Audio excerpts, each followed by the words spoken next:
Estos son los nuevos modelos de mascarilla que en muchos países ha comenzado a ser muy popular.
Doctores, tengan buenas noches, ¿me escuchan? Sí, sí se escucha, doctora. Ya, muy bien, me voy a presentar. Sí, Bueno, buenas noches. buenas noches, ¿qué tal con todos? Voy a comenzar a hablar, ya siendo 1 minuto para las 8 prácticamente, ya que el tiempo se pasa volando en el Zoom. Bueno, vamos a comenzar. Doctores, tengan muy buenas noches. Me presento, soy la doctora Escalante, coordinadora de los diplomados de ortodoncia. En esta oportunidad, el instituto está realizando por 4ª vez un curso libre para beneficio de la comunidad odontológica. Les comentaré un poco sobre la institución. Ya lleva 7 años capacitando a los profesionales odontólogos de las diversas especialidades para perfeccionar sus técnicas. La institución brinda diversas capacitaciones como diplomados, conferencias, cursos, tanto a nivel nacional como internacional, seleccionando siempre a los mejores docentes para llegar al éxito de su formación académica.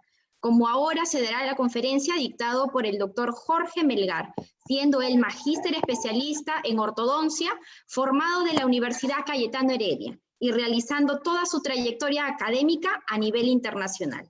En esta oportunidad se llevará a cabo la conferencia de nombre Metas del tratamiento de ortodoncia, hacia dónde deseamos llegar. Adelante, doctor Jorge. Doctor Jorge. Muy buenas noches. ¿Estamos? Sí, doctor, lo escuchamos. Buenas noches, estimados colegas. Gracias por estar hoy domingo compartiendo su tiempo y dedicándolo para estar capacitándose con nosotros y poder compartir esta conferencia.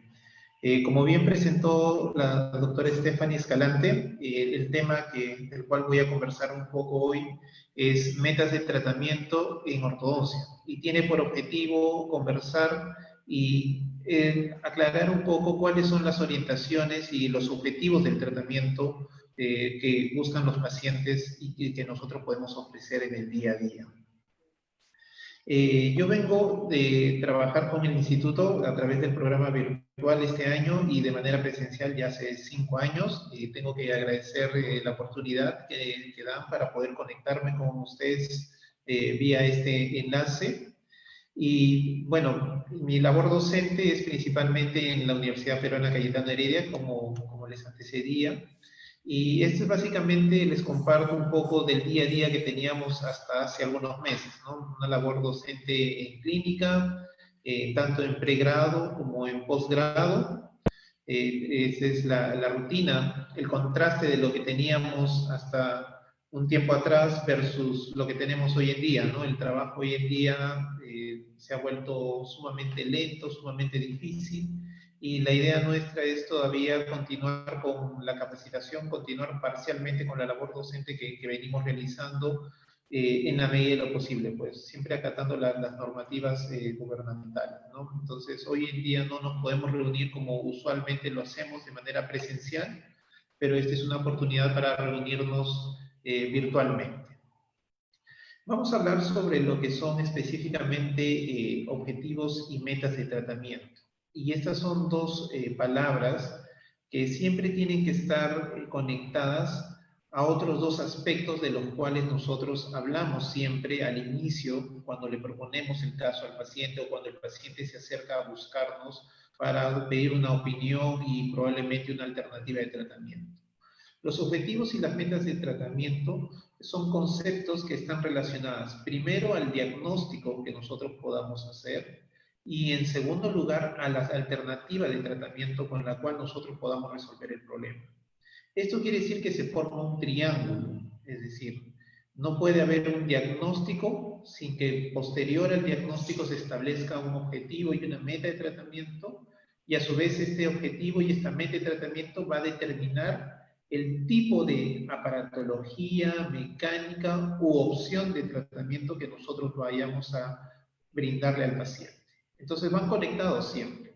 Diagnóstico primero, el diagnóstico me establece el objetivo y la meta de tratamiento y la meta y el tratamiento me establece la alternativa de corrección. Y la alternativa de corrección puede ir en diversas variantes. Entonces, generalmente la opción o la situación por la cual el paciente se acerca a la consulta es por motivos estéticos, ¿no? La mayoría de los pacientes acuden al ortodoncista buscando un arreglo del problema de mal alineamiento de los dientes, problema de apiñamiento o incluso estética facial. Hay un grupo importante de pacientes que buscan el tema de función y salud, porque se preocupan porque están desgastando los dientes, porque tienen problemas por una mala mordida, han sido referidos por otros profesionales, ¿no? Y al final de todo este cuadro, nosotros siempre vamos a querer o pretender que nuestros pacientes tengan la mayor estabilidad. Ya hablaremos de eso hacia el final de la charla de hoy. Entonces son 4 pilares que van juntos y que de diversas formas nosotros vamos a tratar de alcanzarlas. Ahora, estos 4 pilares se pueden combinar porque no solo son muy genéricos de esa manera, no solo vamos a hablar de ellos, sino en realidad son diversos los objetivos que nosotros pretendemos alcanzar cuando trabajamos con el paciente. Podríamos resumir o aglomerar estos objetivos y las metas de tratamiento en 8 campos que son importantísimos para el profesional y que no deberían excluirse de ninguna manera de cualquier tratamiento ortodóntico. Probablemente va a haber algunos tratamientos de ortodoncia que van a estar más enfocados hacia alguno de ellos, ¿no? Probablemente el paciente tenga un motivo de consulta prioritario sobre la estética facial y de repente no tan orientado hacia otro campo como pudiera ser la vía aérea, no sé. Pero todos ellos en realidad juegan una función importante y son de responsabilidad nuestra tener la consideración desde el momento inicial de la consulta, desde el diagnóstico y poder contemplarla hasta el final del tratamiento. Estos 8 campos u objetivos de tratamiento que deben estar presentes son la estética facial, la estética dentaria, la oclusión del paciente, considerar la salud articular, considerar el motivo por el cual viene nuestro paciente, por el cual acude a la consulta. No podemos olvidarnos de la salud periodontal. Hoy por hoy las vías aéreas también se han vuelto en un aspecto relevante para el ortodoncista y finalmente el concepto de estabilidad. Son 8 aspectos que vamos a trabajar durante esta exposición y que vamos a ver un poco por qué camino el ortodoncista tiene que probablemente abordar estos campos. Les comentaba que el diagnóstico es el pilar fundamental en todo aspecto. ¿Sí? Si nosotros no identificamos cuál es el problema que pudiera presentar el paciente, nosotros no vamos a poder establecer el objetivo de tratamiento. Por decir, si yo no me percato de que mi paciente tiene la línea media desviada y el objetivo del tratamiento es que el paciente acabe con todas las condiciones ideales, probablemente nunca me percato de ese aspecto, pues nunca va a estar en mi consideración, en mi cabeza, también contemplar durante la mecánica o orientar mi visión hacia esa consideración y por ende yo no me voy a fijar durante el tratamiento y probablemente pase desapercibido y no logre ese aspecto. Entonces, todo objetivo tiene que ser priorizado por el diagnóstico, tiene que identificarse. Entonces, vamos a ir viendo cada uno de estos campos desde una perspectiva del diagnóstico y también probablemente cómo lo podríamos manejar a lo largo del tratamiento. En cuanto a la estética facial, veamos el primer punto. ¿Cuál es el parámetro inicial o el concepto inicial, la nota mental inicial? Existen proporciones y características específicas, ¿okay?, que hacen que un rostro sea atractivo y que puede verse influenciado de manera favorable o desfavorable por el tratamiento ortodoncia. Nosotros hoy en día vivimos un mundo en donde la prioridad estética es sumamente alta. Lo notamos desde el momento en el que vemos que nos tomamos selfies, desde el momento que ponemos modo de belleza en la cámara, en el celular, desde el momento que las redes sociales prioritariamente buscan publicitar una imagen de bienestar física, social, etc. Y justamente la ortodoncia tiene la posibilidad, a diferencia de muchas otras áreas de odontología que solo trabajan en un aspecto dental, tiene la posibilidad conjuntamente con la cirugía maxilofacial de mejorar e influenciar positivamente en aspectos del rostro, ya sea moviendo solamente dientes en los tratamientos de ortodoncia, o sea también moviendo dientes más parte de la estructura esqueletal. Todos queremos vernos bien, todos queremos vernos con un aspecto facial que sea atractivo, que sea socialmente aceptado y que finalmente nos produzca bienestar y satisfacción personal. Pero eso se alcanza en algunas situaciones a través del tratamiento de ortodoncia. Hay pacientes que estéticamente no requieren ninguna ayuda, ¿sí?, por decirlo así. La naturaleza, genética, Dios, sus padres han sido generosos con ellos y tienen una estética facial muy buena. Pero hay pacientes que también pueden mejorar esa estética, o también podría ser empeorada si es que el ortodoncista o el profesional no cumple ciertos parámetros o ciertos lineamientos de tratamiento. Entonces, veamos algunos aspectos que tienen que ser considerados dentro del campo de la estética facial, que no pueden pasarse u omitirse a la hora de evaluar a un paciente, ¿no?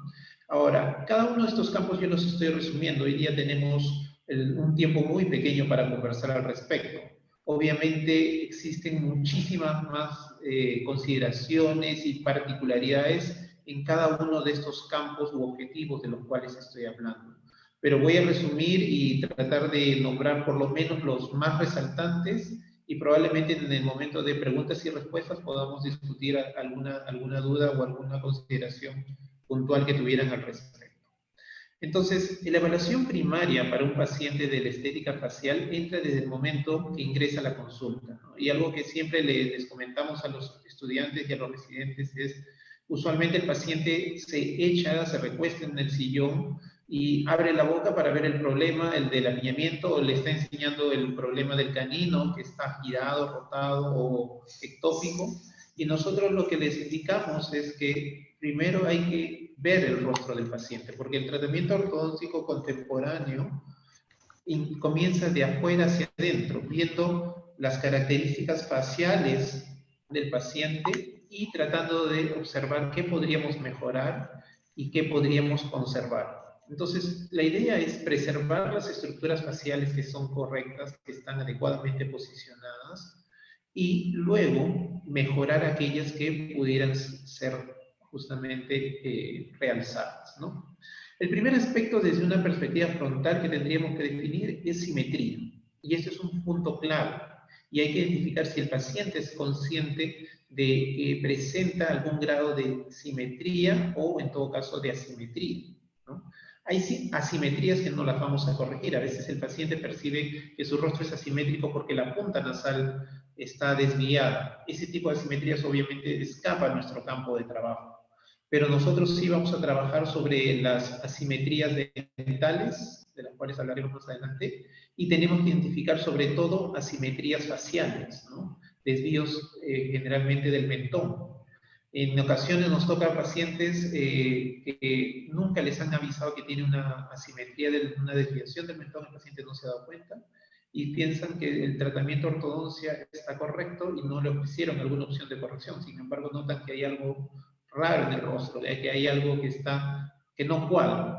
Y muchas veces pues es un problema estructural, ¿no? Y se preocuparon anteriormente en el tratamiento preexistente de solo alinear y nivelar los dientes. Entonces, esa visión hoy por hoy no puede existir. Todo tratamiento ortodóntico debería estar primero orientado a ver la parte facial, que es nuestra carta de presentación, que es lo que primero va a recomendar al paciente, a sus amigos o a sus familiares para que acudan nuevamente a nuestra consulta, ¿no? Yo siempre les comento, ¿no? Ningún ortodoncista es recomendado por tener la medida cefalométrica ideal en el paciente, ¿sí? Siempre es recomendado por ver cómo quedó el rostro del paciente después del tratamiento y por ver cómo quedó su sonrisa y la parte que la población y el contexto social pueden juzgar. Así nos juzgan los pacientes y los familiares, los pacientes, los amigos, respecto al tratamiento que quedó. Entonces, la simetría es sumamente importante detectarla desde una evaluación clínica inicial. Además, tenemos que evaluar en la región del tercio inferior, que es nuestra zona de competencia, cómo se encuentran estas estructuras. En sentido vertical, evaluaremos los ya conocidos los tercios, y el tercio inferior es nuestra área de trabajo y es la que deberá ser contemplado, valorada en relación al tercio medio como relación promedio, ¿no? El tercio superior, la frente es muy variable, ¿sí? No es considerado como una zona gold estándar para una evaluación frontal de tercios. En el tercio inferior sí nos interesa evaluar la longitud labial superior versus la longitud labial inferior, porque deberían mantener una proporción, porque va a estar también en relación a la cantidad de exposición incisal que pudiera presentar el paciente, ¿no?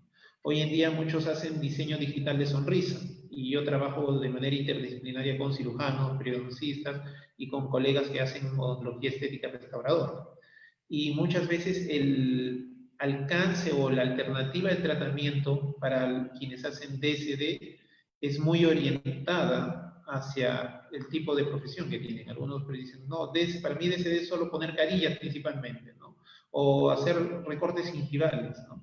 Y el diseño, el DSD en realidad implica más. El primer DSD que debería hacerse es en realidad comenzar por la ortodoncia, posicionar correctamente las estructuras en relación a los tejidos blandos, a la parte labial, y sobre ello luego trabajar la parte gingival y obviamente trabajar la parte incisal o dental. Entonces es sumamente importante valorar cómo se encuentran estas estructuras: longitud del labio superior, labio inferior, la cantidad de exposición incisal y cómo es la función labial, porque esa función labial en reposo nos va a dar una información relevante y mucho más importante aún en sonrisa para el paciente, ¿no? Entonces, esta evaluación de estructuras faciales es vital para poder identificar los problemas que nosotros posteriormente vamos a establecerlos como objetivos de tratamiento, y vamos a proponer mecánicas diferentes para corregir dichas situaciones clínicas, ¿no? En la vista, por ejemplo, podemos observar una asimetría del mentón significativa, un canteo del plano oclusal, justamente por la desviación del mentón, y en este caso, en esta paciente, está asociado a un problema condilar, un problema de hiperplasia condilar, ¿no? Entonces, tenemos que valorar principalmente estos aspectos de la parte facial. Si nosotros evaluamos desde una perspectiva de perfil, justamente tenemos tres zonas también en donde nuestra labor y nuestro ojo clínico tiene que estar centrado, ¿no? La doctora Irurzu le llama a ello la tríada estética facial, y eso puede estar orientado en relación a la curvatura nasolabial, a la zona inferior de la parte nasal, a la prominencia de los labios, cómo es la relación entre estas estructuras, y a la posición del mentón en sentido anteroposterior. En relación a la prominencia de los labios, por ejemplo, el doctor Cámara tiene una evaluación muy buena, que es en relación a la curvatura de esta región, y él le llama la Z del perfil, ¿no? La Z en relación al ángulo que se forma en esta región labial y supramental.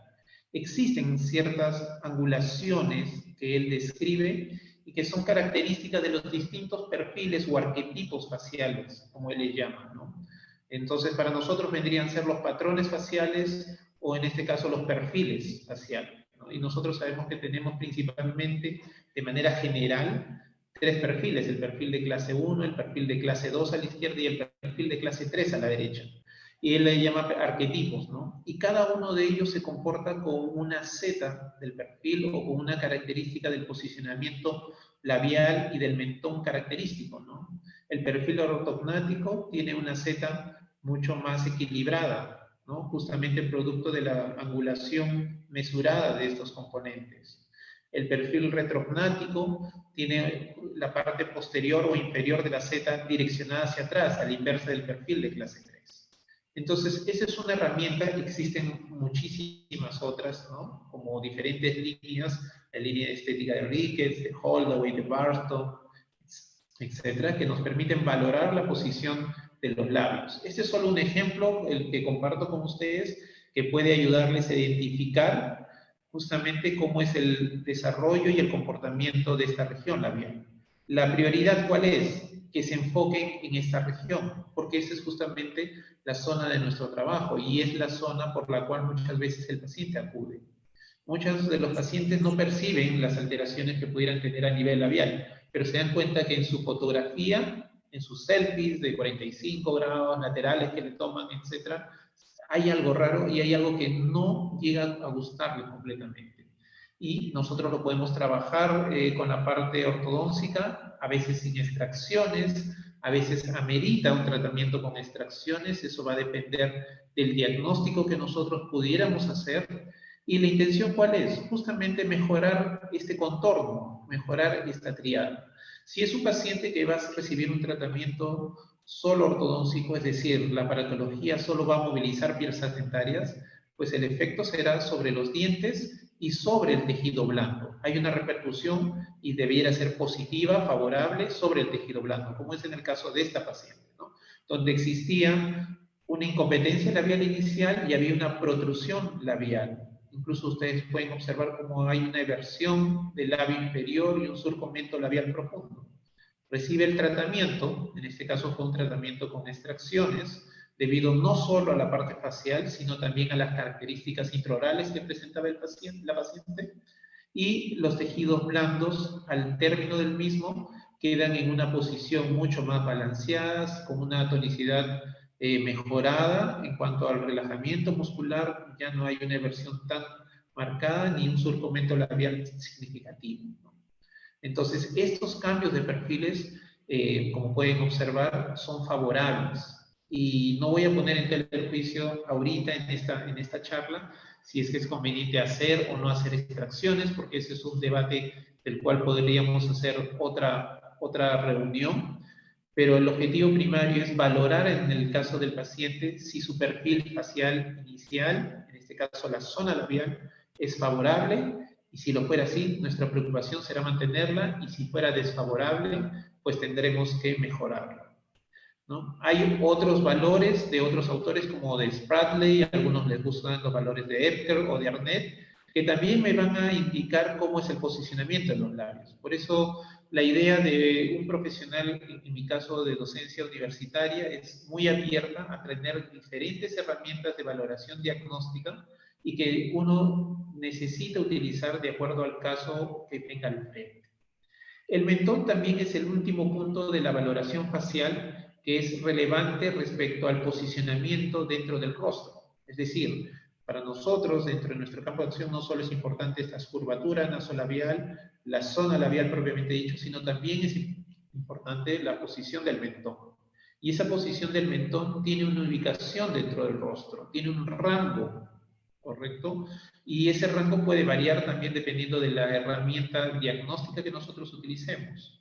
Pero si alguien presentara el mentón muy retruido o muy protruido, como los pacientes que tienen un perfil de clase 2, clase 3, definitivamente salen del arquetipo o del patrón que generalmente busca dentro de una estética facial, ¿no? Existen diferentes normas para poder ubicar correctamente el mentón.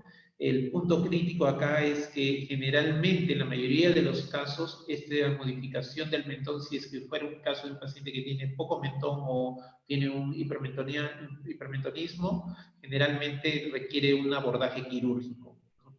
Existen algunas situaciones en donde uno, mediante anclaje esqueletal con mini placas, mini tornillos, pudiera hacer alguna modificación del plano oclusal superior y automáticamente generar algo de autorrotación de la mandíbula y por ende modificar ligeramente la posición del mentón. Pero principalmente si uno quiere una modificación significativa de esta posición del punto fogonio del mentón, generalmente va a ser un abordaje quirúrgico y eso tenemos que nosotros identificarlo desde el primer momento. Por eso es importante también, vamos a ver, reconocer cuáles son las expectativas del paciente. Entonces tenemos que identificar esos puntos, curvatura nasolabial, zona labial propiamente dicha, mentón, y eso también lo observamos mediante el ángulo nasolabial, el ángulo de convexidad, ¿no? Existen diferentes análisis y valoraciones de tejidos blandos a los cuales ustedes pueden recurrir para hacer dicha evaluación diagnóstica, ¿no?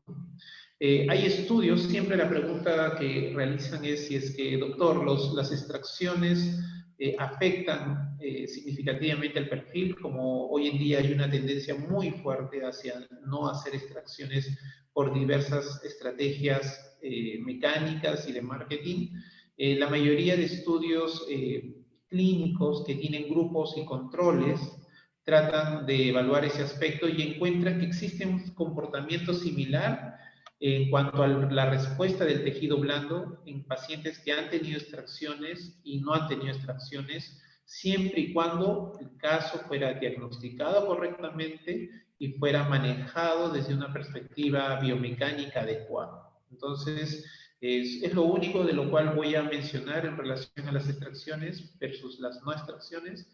El punto es identificar los pacientes que necesitan este tipo de alternativa de tratamiento para poder brindárselo, y extracciones en pacientes en las cuales no está indicado, obviamente va a tener una repercusión desfavorable sobre el rostro. La idea es que uno, cuando realice este tipo de procedimientos, pues genere una modificación que beneficie al paciente desde una perspectiva facial. El segundo aspecto con el cual va de la mano la estética facial es la estética dentaria. La estética dentaria va orientada generalmente hacia el motivo de consulta poderoso que viene el paciente, ¿no? Por la cual el paciente se queja de los dientes desalineados, con mal apiñamiento, con mal posición, y lo que buscamos es justamente generar un ordenamiento óptimo de esa zona, de la zona anterosuperior, que está relacionada con la sonrisa. Y acá existen diferentes características, ¿no? Autores como el doctor Cámara, como el doctor Machado, como el doctor Sarpi, tienen muy buenas publicaciones en relación a los conceptos que debería tener el ortodoncista respecto a la zona de la sonrisa, ¿no? Algunos muy sucintos para nombrar, pues van a indicar que la posición de los dientes anterosuperiores tiene que guardar una relación con la curvatura del labio inferior, tiene que ser paralela consonante, ¿no? Y eso va a estar en función de nuestro posicionamiento de los brackets, ¿no? Al igual que el posicionamiento gingival, los cénits guardan una relación armónica que va a permitir que cuando el paciente sonría, no solo los dientes, sino también los tejidos blandos, lo que es la estética rosada, lleve un patrón simétrico. La exhibición de los incisivos tiene que ser completa, una sonrisa estética, una sonrisa agradable, muestra generalmente el 100% de exhibición de los incisivos. En mujeres es permitido, hay una norma tácita que en mujeres es permitida hasta 0.5 hasta 1.5 de exhibición gingival, y la presencia de corredores bucales en el sector posterior debería ser mínima.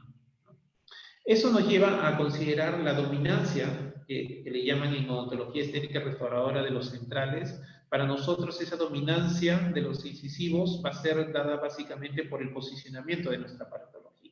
Entonces acá es donde se vuelve crítico conocer el dispositivo que tú estás seleccionando para el paciente, conocer su posicionamiento, su funcionamiento y cuál debiera ser la mejor ubicación individualizada para cada uno de los casos que tenemos en la consulta del día a día. Esa individualización en el posicionamiento de las piezas dentarias, es decir, no recomendamos una receta de cocina en donde todos los brackets de los centrales sean pegados a 4,5 milímetros, los laterales a 4, los caninos nuevamente a una fórmula, ¿no? Porque los dientes de todos los pacientes son completamente diferentes en proporción.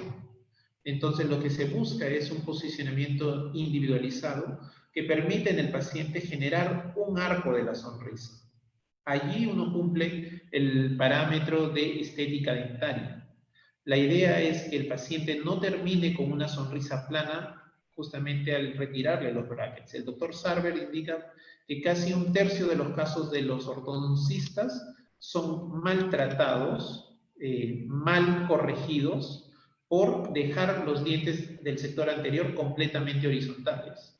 Y eso parte de una preocupación del paciente y del ortodoncista mismo en tratar de nivelar los dientes. Y existe un efecto visual, que es el arco de la sonrisa, que justamente depende de ese posicionamiento. Entonces, mucho cuidado con posicionar los centrales, laterales, casi todos al mismo nivel, cuando existen ciertas gradientes que se consideran dentro del diseño incisal, que podríamos decir que corresponde al ortodoncista, para posicionar correctamente las piezas del sector anterosuperior. La zona de embrazaduras en el sector anterior es diferente entre los centrales, entre los laterales y entre el lateral y canino. ¿Okay?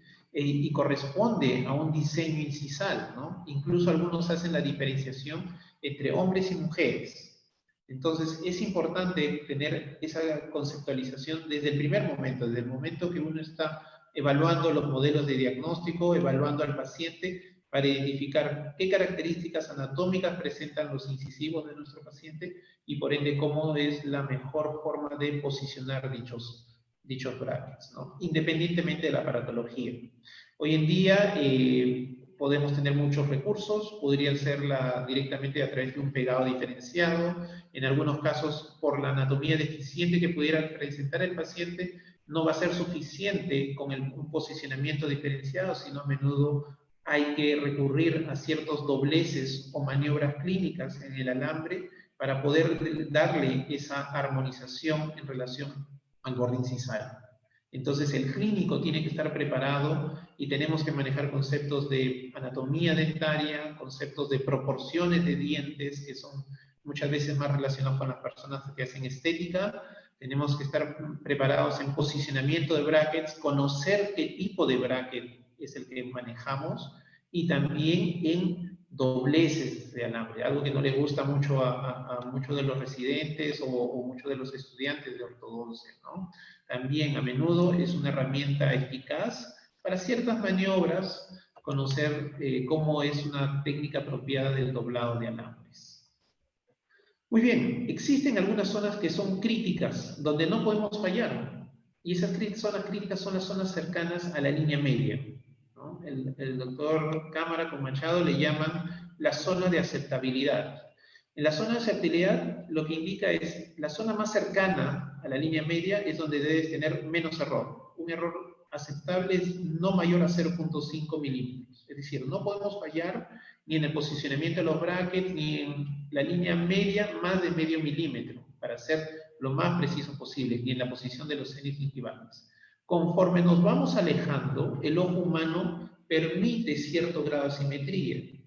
Entonces, el mayor grado de precisión lo tenemos que tener en la región central.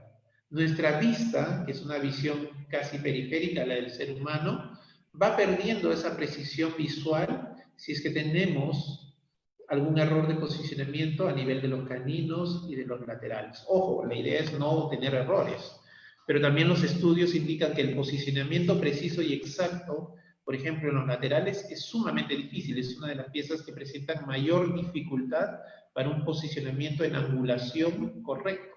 Entonces, sabemos que en la zona central el error tiene que ser mínimo, no mayor a medio milímetro. En la zona cercana a los laterales y caninos, podríamos tener un margen de error de 1 milímetro que podría ser aceptable. Obviamente, siempre y cuando no sacrifiquemos otros componentes, de los cuales vamos a hablar más adelante, como vendrían a ser la oclusión. Entonces, la angulación de las piezas dentarias, de los centrales con los laterales, etcétera, va a ser crítica, ¿no? A veces el problema del paciente en el sector anterior no es un problema de línea media, sino es un problema de angulación de los incisivos.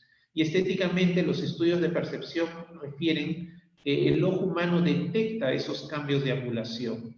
Entonces son todos aspectos por los cuales nos vamos a preocupar desde una perspectiva de estética dentaria. los estudios de percepción ya han identificado que el rango en el cual el ojo humano percibe el error es cuando esta angulación genera cambios posicionales de 2 milímetros.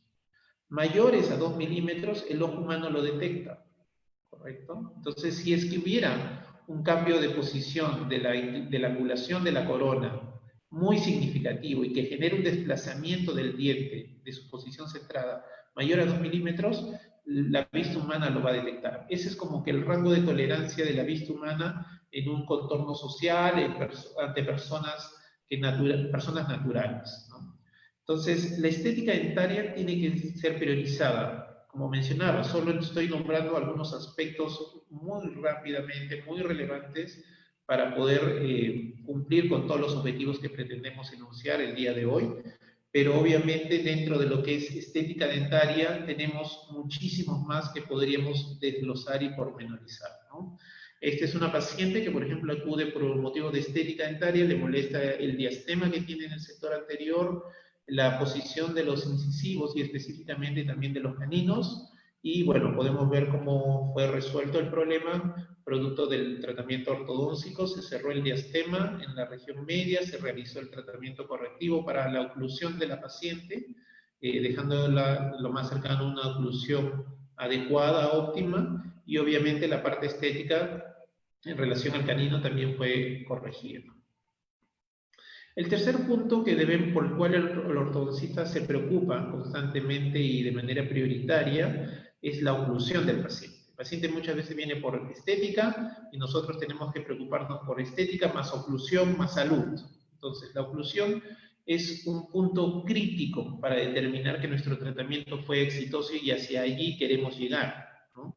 La forma en la que los dientes superiores e inferiores se van a acoplar es esencial, y eso para los ortodoncistas fue establecido de manera brillante por el doctor Larry Andrews, ¿no? El doctor Andrews es un paradigma viviente de la ortodoncia, probablemente desde una perspectiva humilde, el ortodoncista más importante de este ciclo, ¿no? Pues del siglo anterior probablemente hubiera sido el doctor Edward Angel, pero de este siglo el doctor Andrews ha generado un aporte invaluable para nuestra profesión, y es él el que da un criterio exacto para determinar cómo deben quedar los dientes en oclusión desde una perspectiva tangible. Es él quien también nos va a dar metas de tratamiento, ¿no? Entonces, el criterio de la oclusión debe ser establecido en relación a qué parámetro de oclusión voy a querer tener, qué tipo de oclusión voy a querer tener. Voy a querer tener una oclusión mutuamente protegida, qué características del paciente pretendo alcanzar. Y voy a tener características que primero van a tener que resolverse desde una perspectiva intraarco. Es decir, primero, en una forma conceptual, como ortodoncista, me voy a preocupar de ordenar mi maxilar superior y mi maxilar superior de manera individual. Voy a tener que pensar no en cómo muerde el paciente, no viendo los dos modelitos y engranándolos en conjunto, sino me voy a preocupar de que primero el maxilar superior y el maxilar inferior con sus dientes estén ordenados de manera individual.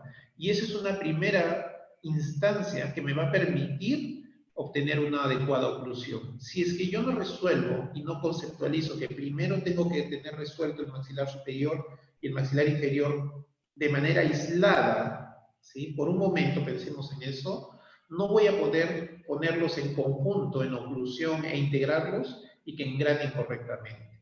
Entonces, la primera conceptualización para obtener una oclusión adecuada sería tener los modelos, en este caso los dientes del paciente, en posiciones óptimas, de manera aislada. Doctor, pero yo no puedo separarle la boca al paciente y aislar el maxilar superior del inferior. Es cierto, pero desde una perspectiva conceptual me tengo que preocupar que todo por lo cual yo pretenda alcanzar en el maxilar superior tiene que también estar en el maxilar inferior.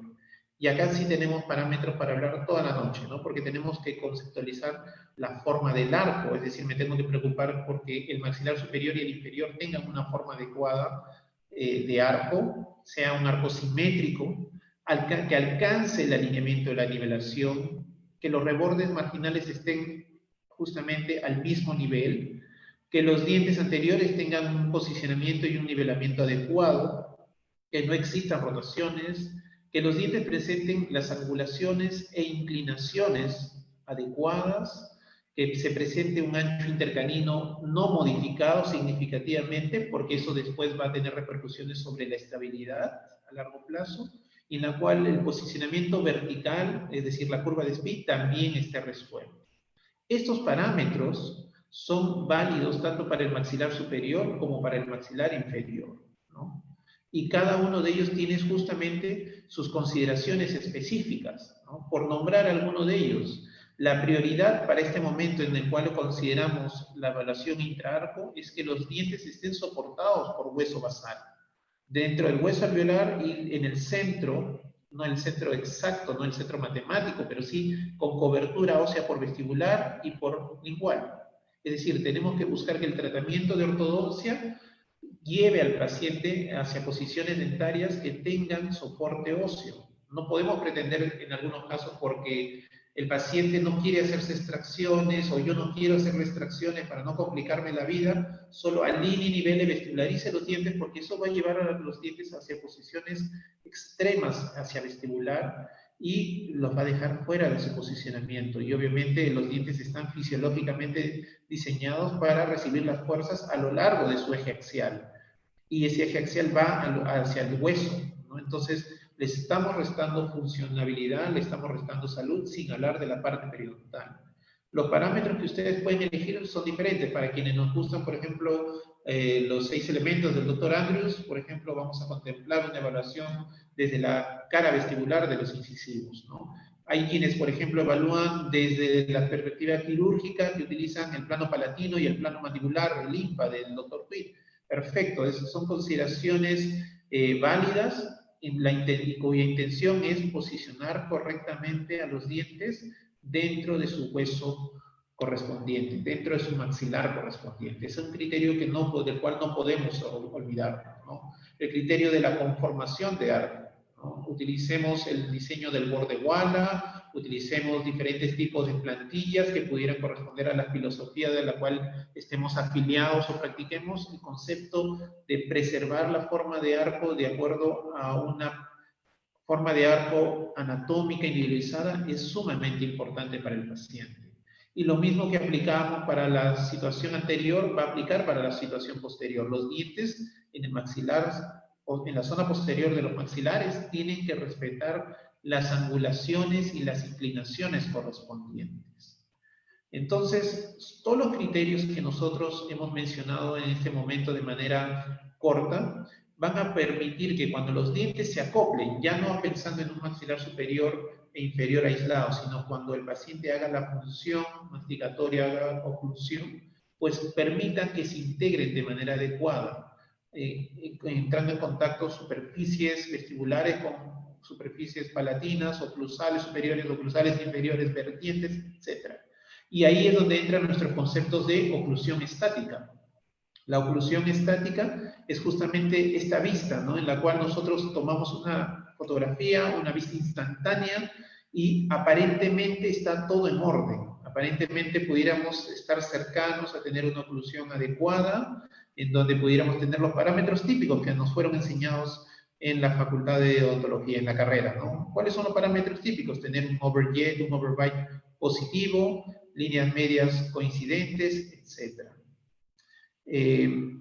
Les voy a pedir, doctores, que por favor no hagan dibujos en la pantalla porque también aparecen en la presentación. Gracias. Muy bien. Entonces, los parámetros de estética y de oclusión van de la mano, ¿no? Nosotros, al tener una oclusión adecuada, también vamos a contribuir a que los dientes se muestren de manera estética. Desde una perspectiva estática les comentaba que tenemos los parámetros típicos, ¿no? El posicionamiento canino ideal, que es el de clase 1, desde una perspectiva de una oclusión mutuamente protegida. Las relaciones molares en relaciones adecuadas. Ojo que no digo relación molar de clase 1, porque a menudo tenemos que terminar en relaciones de clase 2 funcionales. Pero lo más importante es que exista un adecuado engranaje y una adecuada intercuspidación. Hay situaciones clínicas que van a escapar de la regla, del parámetro, y la prioridad va a ser tener un adecuado contacto oclusal. Y esa es una perspectiva instantánea, como lo dije, es una perspectiva estática. Sumado a eso vamos a tener el aspecto funcional, ¿no? En una perspectiva estática, por ejemplo, la de este paciente que venía con un tratamiento previo de ortodoncia, estuvieron tratando de compensar y de darle overbite, overjet, cuando el problema no se iba a resolver solamente con aparatología fija. Se realizó el tratamiento ortodóncico, el retratamiento ortodóncico correspondiente, que en este caso correspondía a un tratamiento ortodóncico quirúrgico, para poder finalmente terminar el caso, y esta fue la manera como culminamos el caso conjuntamente con el doctor Velar Ventura, que fue quien operó a este paciente. ¿No? Es un tratamiento ortodóncico quirúrgico y también con terapia periodontal en ciertas zonas.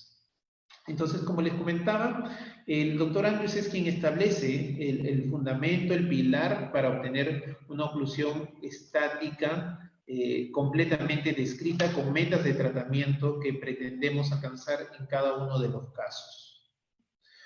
Existen algunas metas de tratamiento que ya no son individuales, sino que son grupales, como es el plano oclusal. Muchos ortodoncistas no contemplan valorar el plano oclusal dentro de su evaluación clínica, evaluación cefalométrica, y es sumamente importante. Finalmente es lo que movemos principalmente. Al mover los dientes lo que hacemos es mover el plano oclusal. Y hoy en día nuestro abanico de posibilidades con las herramientas que tenemos como el anclaje esqueletal se han elevado notablemente para poder hacer las modificaciones correspondientes. Entonces, cuando hablamos de oclusión, tenemos que evaluar primero los parámetros intraarco, luego los parámetros de evaluación interarco, que podrían ser una evaluación estática, y la parte funcional. En la parte funcional me toca definir qué tipo de oclusión y esquema quiero para mi paciente. Voy a pretender lo que nos enseñaron en las clases de oclusión. Voy a pretender un esquema oclusal de una guía canina y una guía anterior, una oclusión mutuamente protegida, o una oclusión que tenga una función en grupo. Eso dependerá de las características de los pacientes. No a todos los pacientes les podemos dar una guía canina. En muchos casos, por pérdida de piezas dentarias, diferentes escenarios en pacientes adultos, a veces tienen que terminar en una función grupal. Lo usual es que se pretenda, desde un punto de vista filosófico, dogmático de la ortodoncia, tratar de darle al paciente una oclusión mutuamente protegida. Entonces, en la mayoría de los casos vamos a buscar alcanzar ese objetivo de tratamiento y tener como meta una guía canina, una desoclusión anterior y posterior. Entonces, pretendemos que el paciente tenga coincidencia en evaluación entre MIC y RC, entre relación habitual y posición de relación céntrica, que no presente interferencias durante los movimientos excursivos anteriores, que no presente interferencias durante los movimientos excursivos de lateralidad derecha e izquierda, y que los caninos justamente cumplan esa función de protección de las estructuras posteriores, y al mismo tiempo las estructuras posteriores cumplan esa función de la zona anterior, ¿no? Entonces, nuestra evaluación funcional de la oclusión parte desde el primer momento, desde la evaluación clínica, ¿no? Muchas veces nos olvidamos de hacer esa maniobra de llevarlo al paciente de posición habitual a relación céntrica, y no nos damos cuenta de detalles como este, ¿no? Donde nosotros podríamos pensar en un primer momento que este paciente presenta una relación de clase 1 en la mayoría de las posiciones dentarias, y decimos, pues solamente vamos a poner brackets y alinear y nivelar y corregimos el problema y listo. Pues señora, su hijo tiene un problema fácil de ser resuelto. Y lo que ocurre durante el tratamiento es que la mandíbula se va para atrás, cosa que no evaluamos desde un primer momento, y nos damos cuenta que ahora las posiciones de los dientes pues están en una ubicación mucho más compleja, que el overjet pasó de ser un overjet típico a un overjet de 6-7 milímetros, y que ahora ya no lo puedo resolver si es que no hago extracciones o coloco mini implantes o etc. Entonces, prioridad también altísima evaluar la parte funcional desde el diagnóstico, ¿no? Y tenerlo como meta de tratamiento. Mi objetivo va a ser que este paciente ocluya bien, y también en la evaluación funcional de la parte oclusal también quede correctamente, ¿no? Y eso lo verificamos durante el tratamiento, antes de retirar los brackets y posterior a retirar los brackets. Verificamos que el paciente cumpla con una guía anterior que permita la desoclusión en el sector posterior, permita la guía canina del lado derecho tener desoclusión justamente en el lado de trabajo y en el lado de balance, o del lado de no trabajo, como prefieren llamarle, y lo mismo con la guía canina izquierda, que permita la desoclusión de los segmentos posteriores, ¿no? Se busca, es un objetivo de tratamiento y una meta, tener justamente balance oclusal y que no existan interferencias y también puntos de contacto prematuro. A menudo incluso se tiene que recurrir 6 meses después del tratamiento para estabilizar más la oclusión, hacer un pequeño ajuste oclusal en algunos puntos mínimos de contacto, ¿no? Y eso tiene que ser cuidadosamente y con mucho criterio realizado, ¿no?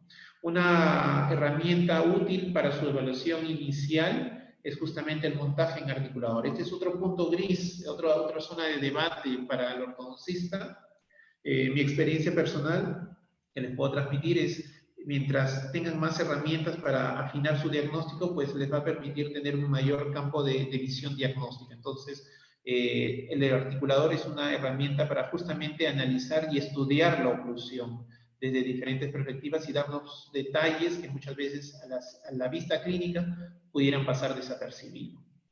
El cuarto parámetro por el cual nos tenemos que preocupar hoy en día es la salud articular. El ortodoncista no puede estar desvinculado de preocuparse por cómo están las condiciones condilares y que esas no son extrañas a lo que está ocurriendo en la boca. Existe un vínculo fuerte entre lo que tenemos como maloclusión y lo que está afectando a nivel temporomandibular. Entonces, ese es un punto a veces álgido para los profesionales porque me incluyo ahí que al inicio de la carrera, cuando salimos de la parte de la formación de pregrado, no tenemos una formación muy fuerte en lo que es ATM y es responsabilidad del ortodoncista capacitarse en esta área, ¿no? Capacitarnos en lo que es anatomía, en lo que es evaluación funcional del ATM, realizar un trabajo a nivel de lo que es palpación de ATM, palpación de la musculatura, evaluación de ruidos articulares, buscar que exista una apertura adecuada y ver si hay algún tipo de restricción de los movimientos fisiológicos, ¿correcto? Ahora, una herramienta útil en el día a día para nosotros es la tomografía combi. Esa herramienta es manejable, está al alcance hoy en día y a veces se ahorra, entre comillas, porque la preocupación de muchos pacientes y de muchos colegas que hacen ortodoncia es la combi es muy cara, ¿no? Y eso escapa a una realidad que tenemos en nuestro país. Pero a menudo la respuesta es, si tú vas a tomar exámenes como radiografías periapicales, panorámicas, tienes que tomarte una seriada, económicamente y en términos de radiación, te sale a veces menos que una tomografía con BIM. Y la ventaja de la tomografía es que te va a permitir ver un poco más allá de la zona dentaria, ¿no? Entonces tenemos que capacitarnos para observar diferentes alteraciones que pudieran presentarse a nivel condilar y que muchas veces van a necesitar una terapia anexa al tratamiento ortodóntico. Eso es todo un área completamente paralela a lo que es ortodoncia, ¿no? ¿Correcto? Hay una línea de kinesiólogos en Latinoamérica, el doctor Rocabado es quien generalmente la lidera. Acá en Perú tenemos excelentes profesionales que trabajan, generalmente cirujanos, que trabajan esa área y que nos ayudan a complementar nuestra labor, ¿no? No es suficiente una radiografía panorámica para poder evaluar y decir que el ATM está bien. Eso es insuficiente, en realidad no nos sirve una radiografía panorámica para decir que existe una adecuada anatomía del ATM, porque perdemos claramente la precisión que pudiéramos tener al respecto, ¿no? Esta ATM, por ejemplo, pudiéramos observar que parece ser correcta, que parece estar bien, y cuando analizamos la tomografía del paciente y vemos la vista frontal, la vista sagital, vamos a encontrar que existe alteraciones a nivel de los cóndilos, cosa que no podemos observar, ¿no? Hay pacientes en los cuales pues, el paciente viene directamente por el problema, ¿no? Vengo por una hiperplasia, ya me dijeron 3 profesionales que tengo esto y necesito una tomografía y ya es fácil, pero la idea es identificar los problemas en aquellos pacientes que no saben, de los cuales no se sospecha y que tú estás obligado a tener ese hallazgo, ¿no? Entonces, la evaluación del ATM es sumamente prioritaria. A menudo trabajamos con colegas que están sumamente especializados en la parte de articulación de ATM. Esto corresponde a la evaluación que hacen, por ejemplo, el doctor Carlos Estrada y la doctora María Alejandra Cornejo, y ellos A menudo también trabajo con ellos para evaluar los pacientes ortodóntico-quirúrgicos y ellos emiten un informe sumamente detallado de las características del ATM del lado derecho y lado izquierdo, evaluando el mapa del dolor, evaluando ruidos, evaluando la misma tomografía y detectando cualquier minuciosidad que pueda requerir el paciente que vamos a ver de manera conjunta. Entonces, es un objetivo y es una responsabilidad nuestra valorar cómo se encuentra la articulación. El otro o el siguiente motivo de objetivo es valorar el motivo de consulta. Y digo valorar porque hay que darle importancia a lo que el paciente busca, ¿no? Tiene que ser registrado este concepto con las mismas palabras con las que el paciente las emite, pues, entender cuál es el énfasis y la prioridad que el paciente tiene, ¿no? Y entender si el paciente busca características dentofaciales y su preocupación está orientada hacia la parte funcional o hacia ambos, ¿no? A veces el paciente es un paciente muy minucioso y dice, doctor, vengo porque mi línea media está desviada y no puedo dormir porque acá hay algo que no está bien y no coinciden las líneas. Y uno pudiera hacer todo el tratamiento, la oclusión pudiera quedar bien, todo bajo todos los conceptos que estamos hablando, pero la línea media por N razón nos quedó 1 milímetro desviada y al final del tratamiento le dice, doctor, pero yo vine por esta línea media desviada y sigue desviada. Usted puede ser el mejor ortodoncista, dejó todo ok, pero sigue desviada, no resolvió el motivo de consulta. Entonces, y ese paciente obviamente está insatisfecho respecto a todo el tratamiento que hemos realizado, porque no cumplimos la intención inicial, ¿no? Entonces, es prioritario poder valorar y entender y permanentemente revisar qué es lo que busca el paciente, ¿no? Y ver si su satisfacción se ve alcanzada a lo largo del tratamiento, ¿no? Tratemos antes de retirar los brackets de preguntarle, ¿estás satisfecho con tu tratamiento? ¿Te gusta? ¿Hay algo más que quisieras? Revisar la ficha clínica y ver, oye, tú viniste por esta razón, mira, creo que le hemos alcanzado, ¿tú estás de acuerdo? Sí, ok, perfecto. Y recién allí procederemos a remitir al paciente para la fase de retiro de la aparatología.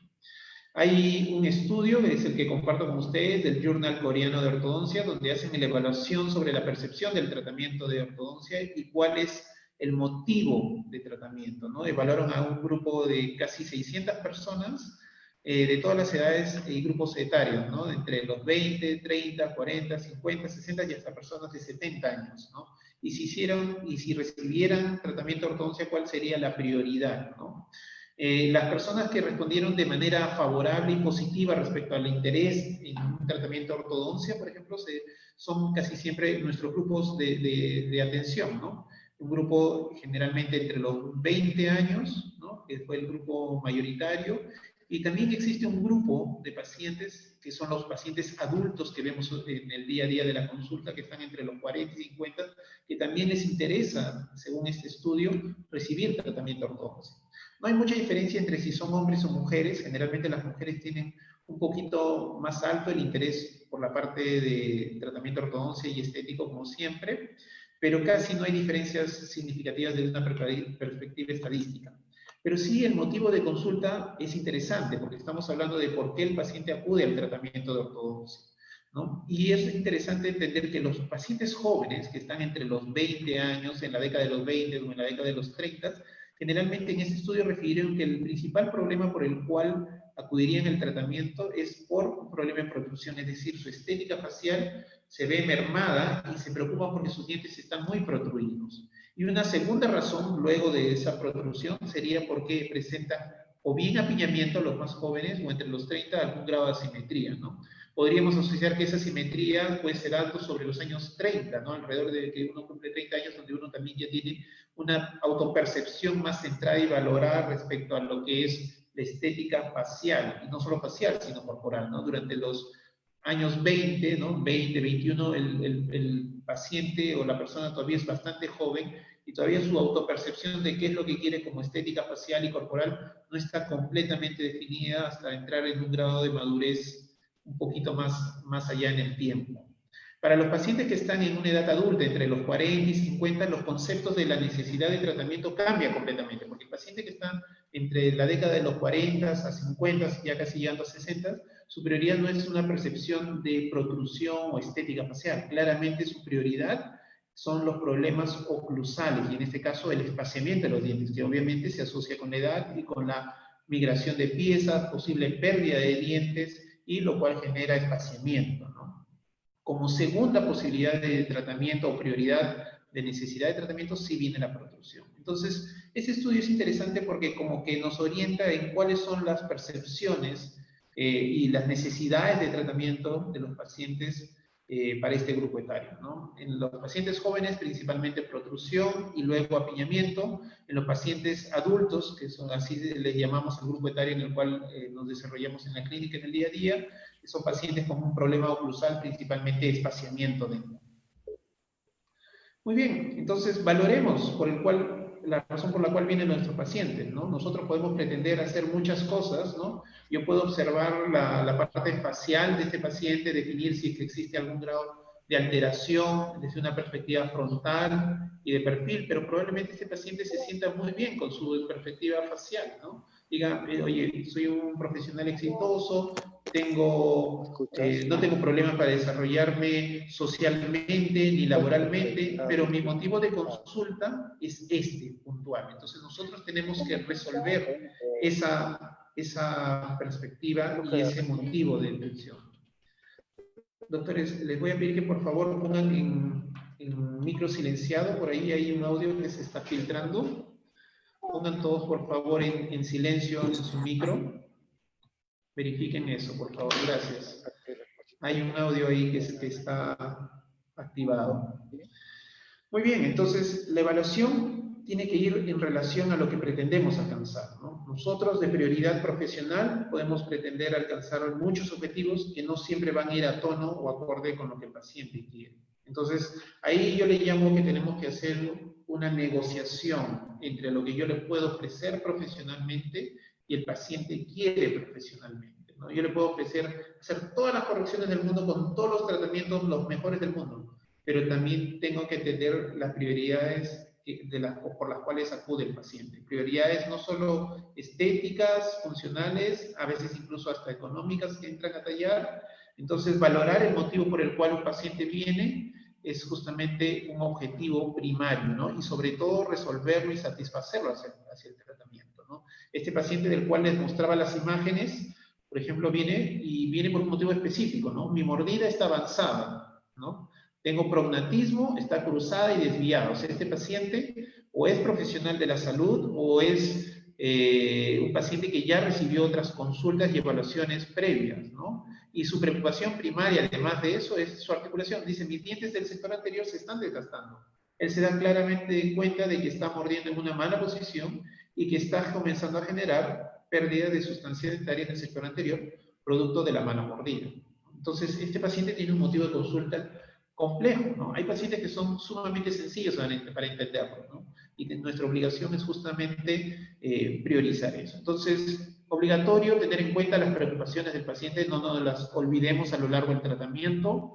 ¿Qué es lo que el paciente busca alcanzar? Es la pregunta que tenemos que hacernos siempre antes de realizar el retiro de la aparatología para evaluar si es que lo hemos cumplido.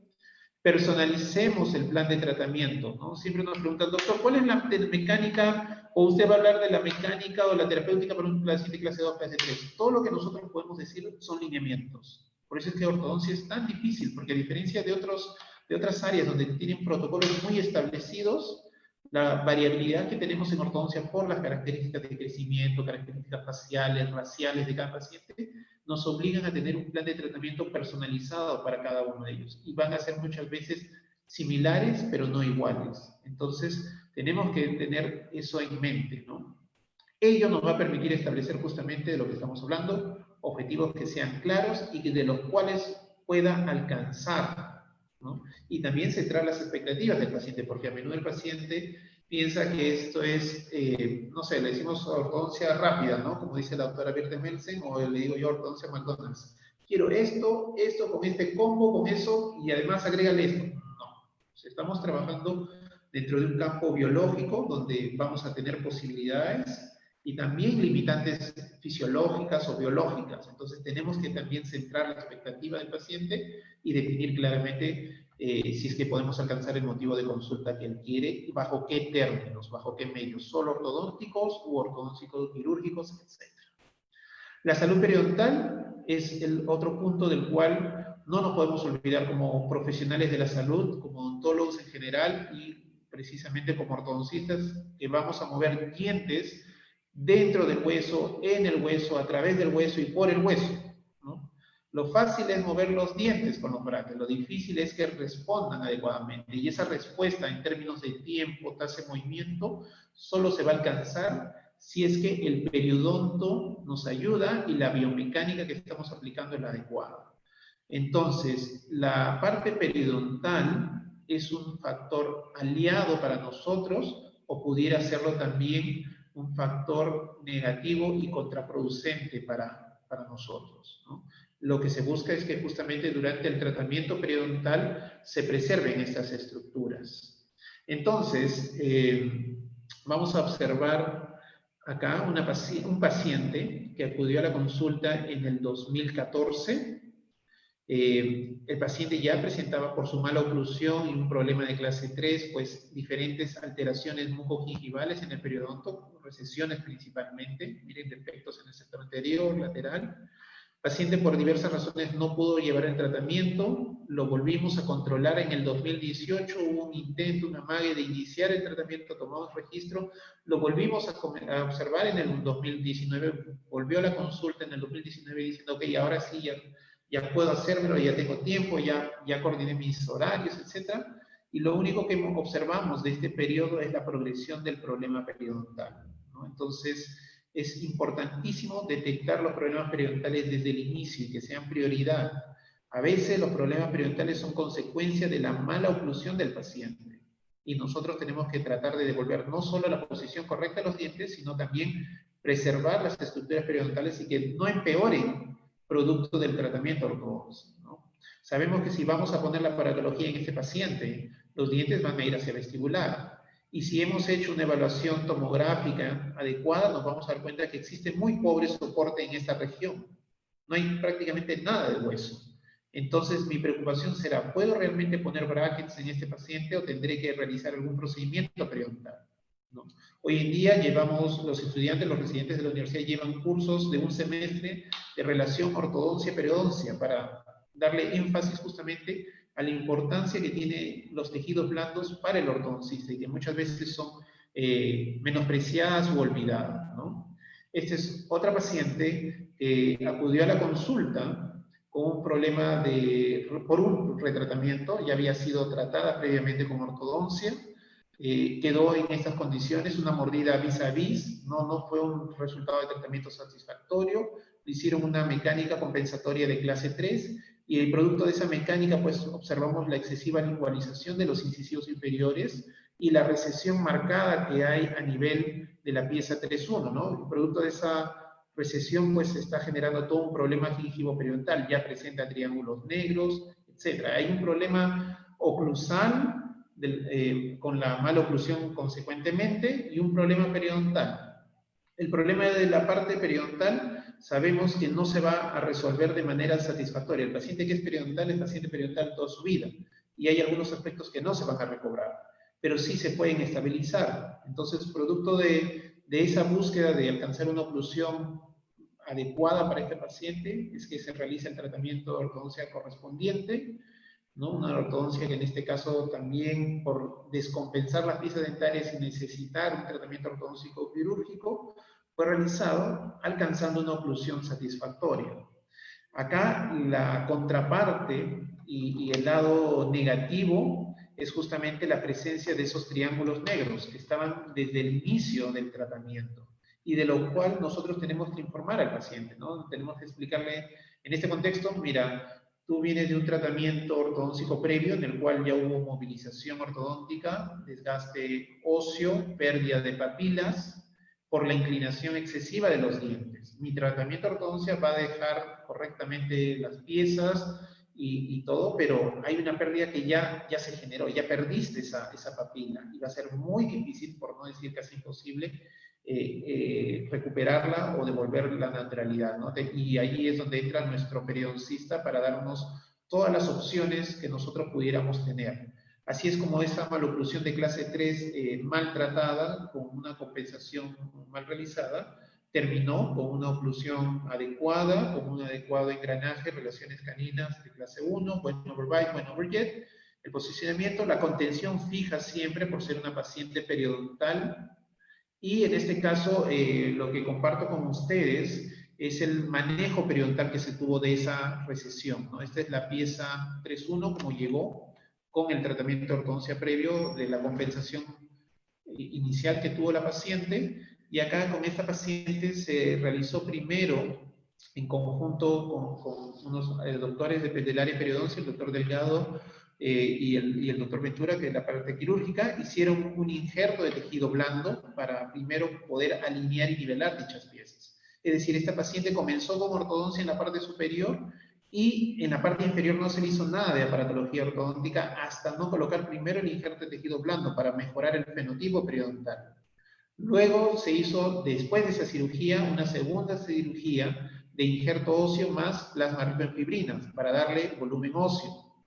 Y luego recién pudimos colocar brackets, hacer la descompensación, prepararla para la cirugía, para corregir el problema esqueletal de clase 3 que tenía la paciente, y luego terminar el tratamiento ortodoncia, ¿no? Acá la paciente presentaba triángulos negros, obviamente se van a incrementar un poquito porque se hace una descompensación, pero miren la parte del manejo mucogingival. O sea, preservamos y recuperamos un poco de tejido blando y mantuvimos a lo largo del tratamiento de ortodoncia que nosotros realizamos la posición de los cenis, la posición mucogingival, ¿no? Entonces, con ello les comparto la preocupación que se tiene que tener para todos los pacientes en general por el manejo mucogingival que se realiza, ¿no? Tratar de priorizar. En algunos casos intervendrá nuestro periodoncista desde el inicio, en otros casos el periodoncista nos apoyará al final del tratamiento, pero la preocupación ortoperiontal tiene que ser permanente. Esta es otra paciente que viene así al tratamiento, a la consulta, y ella llega con el tratamiento ortodóntico preexistente. Me dice la madre, ella está, la nena, en 8 o 10 meses de aproximadamente tratamiento, y miren el problema gingival periodontal que tiene. ¿De qué es mala paciente? Definitivamente porque no es una paciente que tiene mucha conciencia de su cuidado bucal, pero también el profesional es quien tiene que estar ahí, es nuestra responsabilidad y tenemos que hacer un mea culpa profesional. Entonces mi indicación fue, ok, la niña viene para la evaluación, correcto, vamos a sacar toda la aparatología. Sacamos toda la aparatología, tratemos periodontalmente a la niña. Una vez que esté correcto, que haya desinflamado, y a pesar de estar en terapia, miren, hay algunos puntos con inflamación, lo cual me muestra que su cepillado, su técnica de higiene, etcétera, no es muy prolija. Una vez que esta condición periodontal ha mejorado, ¿no? Y la periodoncista, en este caso la doctora Arisa, que nos acompaña en los tratamientos en la consulta también, es quien da la venia para poder proceder, ok, recién allí ponemos los brackets. Ok, señora, entienda que tenemos que mejorar primero las condiciones gingivales y del hueso donde vamos a mover. Yo no quiero que esta niña, que está con una gingivitis, presente una periodontitis y con el tratamiento ortodóntico esto se vea agravado. Entonces, prioridad periodontal primaria para poder proceder a hacer nuestra movilización ósea y nuestro tratamiento dentro del mejor ambiente para el paciente, para poder movilizar esos dientes. El penúltimo concepto u objetivo que tenemos es el manejo de las vías aéreas. Este manejo está, diría yo, más asociado con pacientes que tienen dos tipos de problemas, ¿no? Pacientes que presentan problemas de apnea obstructiva del sueño, que es un tópico fuerte hoy por hoy, ¿no? Muchos pacientes adultos que comienzan la década de los 30 para arriba presentan apnea obstructiva del sueño, ¿no? Hiperventilación, cefalea, diversos síntomas y que no son diagnosticados correctamente, y ustedes busquen en los journals, en las conferencias. Hoy en día la apnea obstructiva del sueño es un problema casi de salud pública porque es un gran porcentaje de los pacientes que lo presentan, sobre todo que no está diagnosticado. Entonces el tema de las vías aéreas es un punto fuerte, y porque parte del tratamiento en algunos casos, algunos tipos de apnea, pueden ser resueltos con diversos procedimientos ortodónticos o dispositivos ortodónticos. Y el segundo grupo es para este paciente, ¿no? Para este grupo de pacientes que presentan deformidades dentofaciales.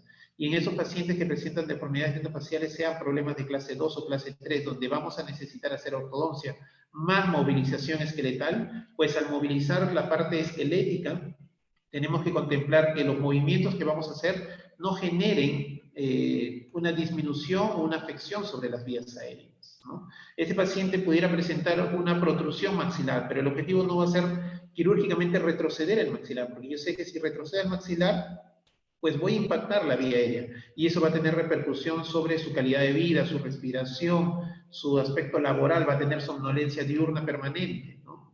Peor cuando el paciente comience a tener los años 30, 40, donde generalmente uno engorda, engrosa el perímetro cervical, hay mayor grasa a nivel cervical, pues y la dificultad respiratoria se incrementa. Entonces, mi conceptualización desde la perspectiva ortodóntica tiene que ir de la mano con la conceptualización quirúrgica respecto a qué movimientos convienen. El cirujano me va a indicar qué movimientos convienen hacer de la parte esqueletal, y para ello yo tendré que planificar cómo va a ser el movimiento ortodóntico para cumplir con ese objetivo, el objetivo de no colapsar dicha vía aérea, ¿no? Igual en los pacientes clase 3, yo no puedo decir, todos los pacientes clase 3 van a ser operados con una osteotomía bilateral sagittal de rama para retroceder la mandíbula, porque eso va a colapsar la vía aérea. Entonces, es una prioridad, ¿no? Entonces, la evaluación tiene que ser una evaluación clínica, también se hace una evaluación tomográfica.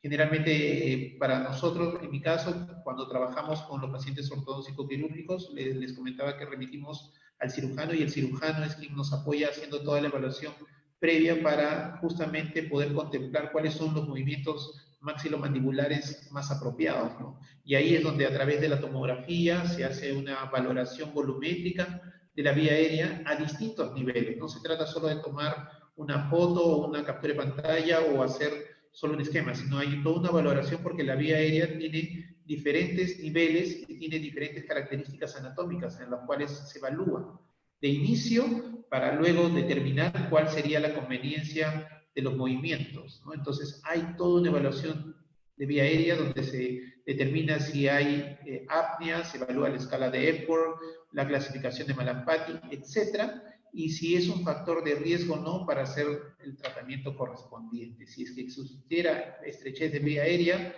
y se va a hacer algún movimiento ortodóntico quirúrgico, se analiza a qué nivel, en este caso es retropalatal y retroglosal, y ver qué beneficio le podría dar el tratamiento que nosotros estamos planificando, y de esa manera nos va a guiar a dónde queremos llegar. Nos va a guiar si queremos realizar solamente cierto tipo de tratamiento ortodóntico, quirúrgico, o cuántos milímetros también nos va a permitir, también nos va a ayudar a establecer el límite y el rango de los movimientos.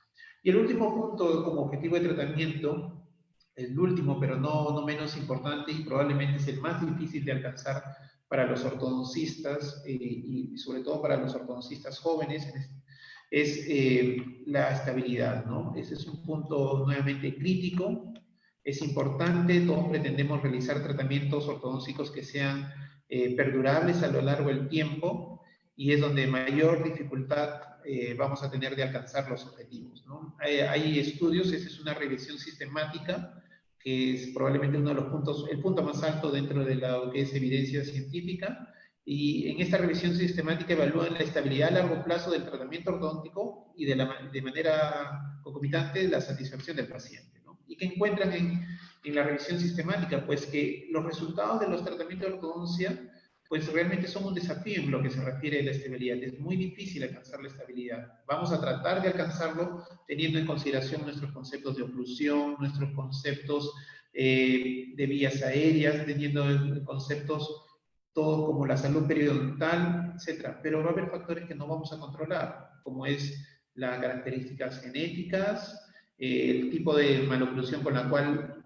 venía el paciente, cómo fue la cooperación del paciente, si eso de la cooperación del paciente nos ayudó a tener un resultado óptimo y satisfactorio, y cómo se adaptan los tejidos duros y blandos a los procedimientos que hemos realizado, ¿no? Porque luego de realizar toda la ortodoncia y el tratamiento cual fuere, hay una adaptación del organismo, de los tejidos blandos, duros, periodontales, etcétera, como respuesta a la posición final en la cual vamos a dejar los dientes.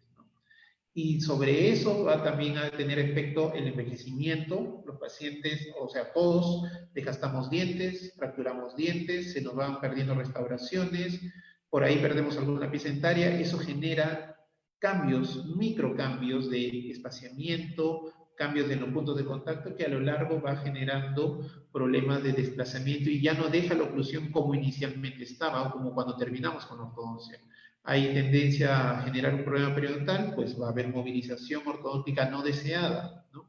Que en 1 año, 2 años no, pero en la evaluación a 5 o 10 años, pues cambió ligeramente la oclusión. La intención es que todo permanezca en su sitio, pero es, repito, no es difícil alcanzar el objetivo. Pero, digamos, el tratamiento va orientado pretendiendo acercarnos lo más posible a la estabilidad. Lo malo es que pues la estabilidad del paciente solo la vemos 5 o 10 años después de haber terminado nuestro tratamiento. Ahí es lo difícil, ¿no? Terminamos el caso, le podemos mostrar casos a 1 año, 2 años, pero a largo plazo tendrán que ser evaluados, ¿no? Y valgan verdades, el paciente nuestro, nuestra población, la idiosincrasia de nuestra población, no es muy recurrente a volver al ortodoncista para controles y para un seguimiento, ¿no?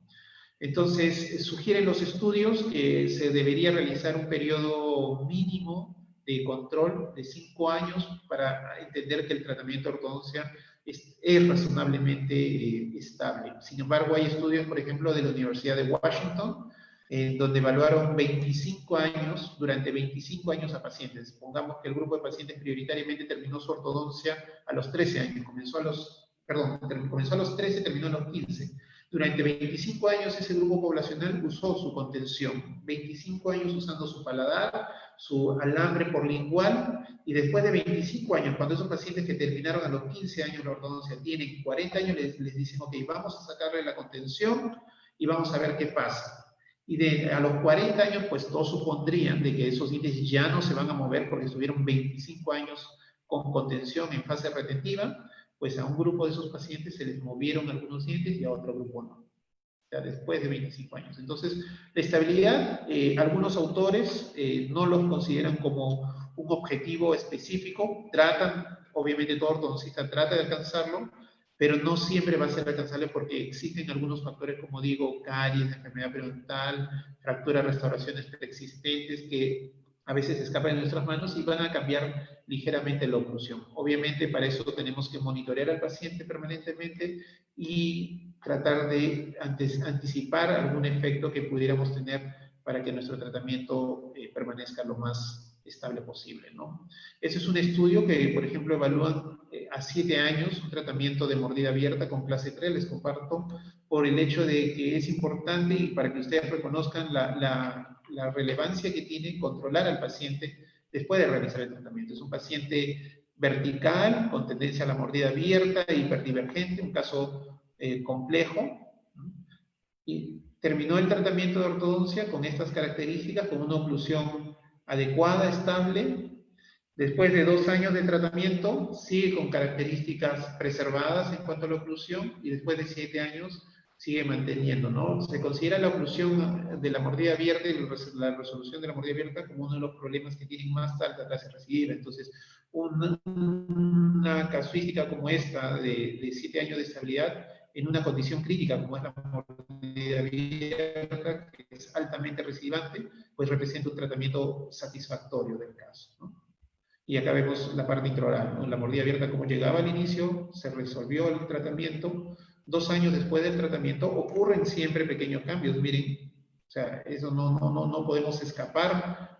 Acá hubo una pequeña apertura, reportan los autores, Almeida, de este estudio, y a los 7 años, ¿no? Pero se muestra dentro de todo estabilizada la oclusión. Eso es finalmente lo que pretendemos como ortodoncistas. Entonces hemos visto los 8 campos por los cuales tenemos responsabilidad de diagnóstico, preocupación como objetivos de tratamiento y por los cuales tenemos que considerarlos para cada una de las consultas de ortodoncia de nuestros pacientes. Son 8 aspectos en los cuales tenemos que valorar y evaluar al paciente si es que podemos ofrecerle algún beneficio producto del tratamiento que le vamos a realizar en cada una de estas áreas, ¿no? Y si no vamos a manejar algún área correspondiente, por ejemplo, en un paciente donde solo vamos a alinear y nivelar, no me voy a preocupar de la vía aérea porque no es una prioridad en este paciente, pues lo mínimo que puedo hacer es no empeorar ese aspecto. Entonces, por lo tanto, sí tengo que tenerlo en mente, sí tengo que preocuparme por ello. Si no lo voy a trabajar, no lo voy a mejorar, por lo menos no debe empeorar. Y mi objetivo será mantener esa característica viable, funcional y que no empeore, ¿no? Entonces son conceptos de objetivos, son conceptos de metas de tratamiento que tenemos que alcanzar y que tenemos que preocuparnos de identificarlas, preservarlas y como término primario, mejorarlas para nuestro paciente. Eso es lo que gratamente he podido compartir con ustedes esta noche. Agradezco su atención, su participación. Saludo que estén dispuestos a capacitarse. Siempre les hacemos invitación con otras áreas y con otros colegas que trabajamos en la parte docente. Hoy en día también aprovecho la oportunidad para compartirles este enlace virtual, que es a través de la Casa de American Orthodontics, quienes también nos acompañan siempre y participan con nosotros del soporte que nos dan, y es una conferencia sobre todo sumamente relevante de la profesora Birte Melsen de la Universidad de Aarhus de Dinamarca, que va a hablar sobre mini implantes en ortodoncia. Es una de las líderes en biomecánica y al tener una exposición de tanta importancia no quería dejar la oportunidad de compartirla e invitarlos a ustedes. Esta conferencia es el día 3 de julio y ustedes lo pueden buscar en las redes sociales o contactarse con su representante comercial, ¿no? Igualmente los invito a las capacitaciones, a los cursos que dictamos a través del instituto. En este caso estamos dictando una capacitación teórica virtual para continuar con este proceso de entrenamiento profesional, de posgraduación, y esperemos que prontamente, cuando se reanuden las actividades presenciales, podamos retomar nuestra labor docente de esa naturaleza, ¿no? De naturaleza presencial. Toda la información que ustedes puedan requerir lo pueden acceder a través de la página del instituto o directamente también contactándose con mi persona a través de las redes sociales o de los correos para cualquier consulta de aspecto profesional, académico, y gustosamente podré absolverlo, trataré de absolverlo en la medida que yo pueda y tenga las respuestas del caso. Agradezco su atención, doctores, agradezco al instituto por la posibilidad darme la posibilidad de comunicarme con ustedes, y si tienen algunas preguntas, creo que tenemos todavía algunos minutos como para poder resolverlas. Muchas gracias, doctores. Doctora Stephanie. Doctor Jorge, ¿qué tal? Buenas noches. Bueno, Buenas doctor noches. Jorge, ¿Están despiertos felicitarlo todavía? en primer lugar. Excelente ponencia. Espero que haya sido de su agrado para todos los colegas. De repente, alguna pregunta que tengan ellos. Si hay tal vez preguntas en el chat, no sé si les han transmitido, tú me las puedes transmitir probablemente si fuera el caso. Acá dice, una primera pregunta de parte del doctor Andrés Pérez. ¿Cuáles son los límites hasta cuántos milímetros de apiñamiento anterior estaría indicado para hacer distalización en bloque con mini implantes extraalveolares? ¿Usted qué recomienda este tipo de tratamiento en la falta de espacio? Correcto. Gracias por la pregunta, doctor. En relación al déficit de espacio, tenemos límites, que son los límites del arco, ¿ok? Si nosotros pretendemos hacer una distalización hacia la zona posterior, los límites de los movimientos ortodónticos varían en relación a los límites con mini implantes. Con límites, movimientos ortodónticos, antiguamente me refiero a 10 años atrás, ¿ok? Era un mito decir que podíamos distalizar piezas de la zona retromolar para poder alcanzar y liberar el apiñamiento. Hoy en día, con el anclaje esqueletal, eso se ha aperturado completamente, ha cambiado los parámetros, y en realidad no existe como que una regla dorada, como un número fijo preestablecido que permita decir, mira, tienes 5 milímetros exactos para poder distalizar. Lo que encuentran la mayoría de estudios de distalización con mini implantes con anclaje esqueletal oscila entre 3 hasta 5 milímetros como máximo, pero no es una norma, como repito, ¿ok? Entonces, en los casos más auspiciosos, ¿ok?, los cuales no siempre yo coincido, contemplan una distalización de la zona molar alrededor de estas 5 milímetros, ¿no? Y siendo más realistas y más predecibles, se contempla alrededor de 3 milímetros por lado. Esos 3 milímetros por lado en realidad significan 6 milímetros en el perímetro de arco. Ojo, que estoy hablando 3 milímetros desde una vista sagital, ¿no? No significa que solo vas a poder resolver 3 milímetros de apiñamiento. Acuérdense que la repercusión de la cantidad de milímetros es bilateral y tiene una afección sobre todo el largo. Muy bien, doctor Jorge. Siguiente pregunta de parte del doctor Rigoberto Martínez. Nos dice, ¿siempre pone retención fija? Y si es así, ¿por cuánto tiempo recomienda dejarlo? Ok. La verdad es una respuesta controversial, doctores, porque justamente lo que les comentaba al final es que el término de estabilidad es muy complejo y por ende los protocolos de contención son sumamente difíciles de establecer, ¿no? No existe un protocolo de contención que sea validado y que sea el gold estándar, ¿correcto? Entonces, acá tenemos que ser claros. Los ortodoncistas no tenemos, a diferencia, por ejemplo, de los periodistas, que tienen un protocolo y tienen consensos y guías clínicas donde usted le dice, usted el implante dental lo va a poner a tantos milímetros del hueso y si usted cumple todas esas prerrogativas, su implante dental va a tener una supervivencia del 90% a los 10 años. No, en ortodoncia no hay esos parámetros, lamentablemente. Entonces, los protocolos de contención varían en función de los problemas que presenta el paciente. Es decir, un paciente que presenta una mordida abierta con un problema de hábito o etcétera, va a ser diferente a un paciente que presenta un problema de apiñamiento leve. Entonces, los protocolos de contención varían mucho dependiendo de la naturaleza del problema con el cual el paciente viene a la consulta privada.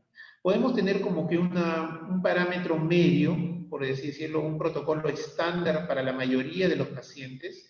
Generalmente lo que usamos o la preferencia clínica es una contención superior, removible en este caso porque me gusta que los dientes superiores tengan contacto con los dientes inferiores. Me gusta que no exista mucho plástico porque tenemos las contenciones termoplásticas de los alineadores o termoplásticas invisibles que también la uso, pero a mí me gusta que el paciente pueda ocluir y tener contacto oclusal entre los superiores e inferiores, porque justamente esa oclusión, si es que está bien dada, es reconocido que es un efecto, genera un efecto de retención y estabilidad.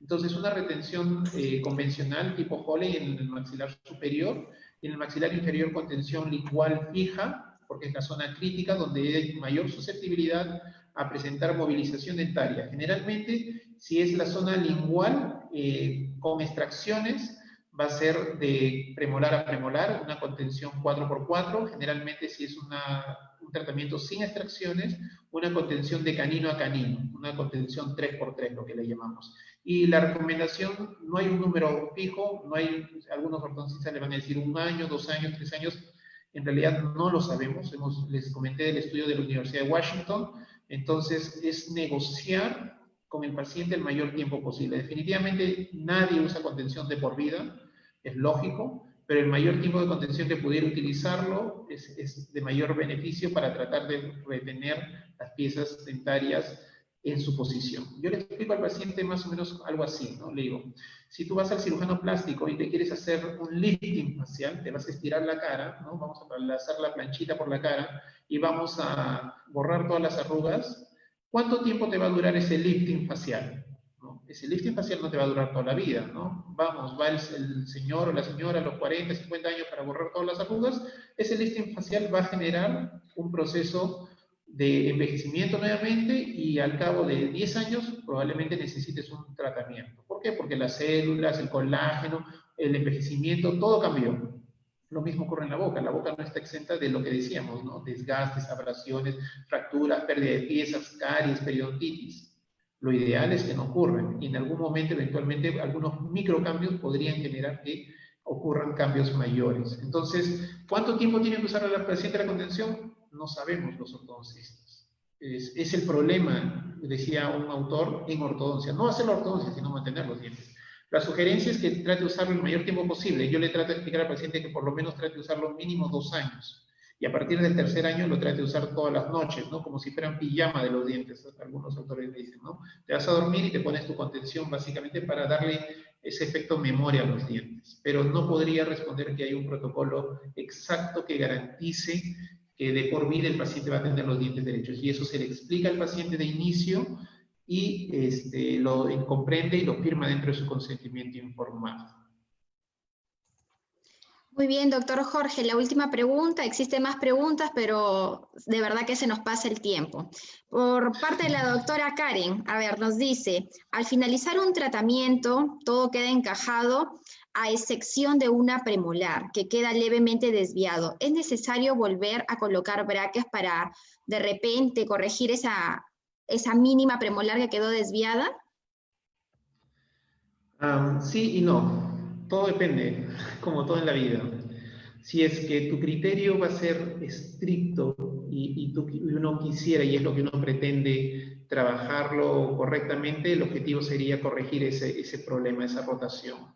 Ahora, con ello me refiero, no necesariamente poner brackets, ¿no? Tenemos otras herramientas dentro de la terapéutica diaria. A menudo se pueden colocar pequeños botones invisibles o botones cosméticos que uno mismo prepara con resina, generar pequeños movimientos biomecánicos, como puede ser un par de fuerzas o una cupla y producir la rotación, y eso va conjuntamente con alineadores, o de repente poner brackets en solamente un sector para corregir esa rotación. O sea, yo creo que lo ideal es terminar con la mejor característica posible, y si es que uno es estricto, sí debiera hacerlo. Ahora, si esa va a depender de qué tanto sea esa rotación, como decimos, ¿no? Estamos imaginando ahorita, ¿no? Pero si fuera una rotación mínima que no interfiere con la oclusión, que está bien asentada, ojo que por anatomía en algunos casos la oclusión asienta perfectamente y uno por de rotar mínimamente esa pieza porque no está satisfecho con la gran rotación que tiene, más bien desacomoda el acople que pudiera tener. Si esa rotación fuera mínima y más bien va a generar algún tipo de interferencia por anatomía, creo que la oclusión es un factor prioritario y entonces preferiría que quede ahí. Entonces va a depender en realidad de la oclusión y del concepto o la mira que uno pueda tener, qué tan estable va a ser eso y benéfico para el paciente. Pero tenemos que manejar hoy en día otras herramientas que además de los brackets, que nos permitan hacer tratamientos cortos, sencillos y localizados para resolver ese tipo de situaciones. Muy bien, doctor Jorge, nuevamente agradecerle y felicitarle por la excelente ponencia que nos acaba de brindar, siempre reforzando los conocimientos, agradecerle a los colegas por asistir a esta conferencia, siempre estar atento a todas las conferencias que brinda el Instituto Latinoamericano de Especialización Profesional y nuevamente invitarlos a todos los diplomados que ofrece el Instituto ILES. Nos pueden encontrar en el fanpage ILES o también vía WhatsApp. Estamos siempre atentos a que nos puedan contactar y poder despejar algunas dudas que tengan, ¿no? Bueno, doctores, esto ha sido todo. Y también un punto importante con respecto a la certificación. Los doctores que se inscribieron en la parte del link, que lo dejé en la parte del Messenger, por favor, respectivamente llenado para que no ocurra fallas en el tema de la certificación. Bueno, muchas gracias. Espero que haya sido de su agrado. Muchas gracias. Buenas noches. Buenas noches, Saludos a todos y doctores. que estén Gracias. bien. Gracias. Muy bien, abrazos. Hasta luego.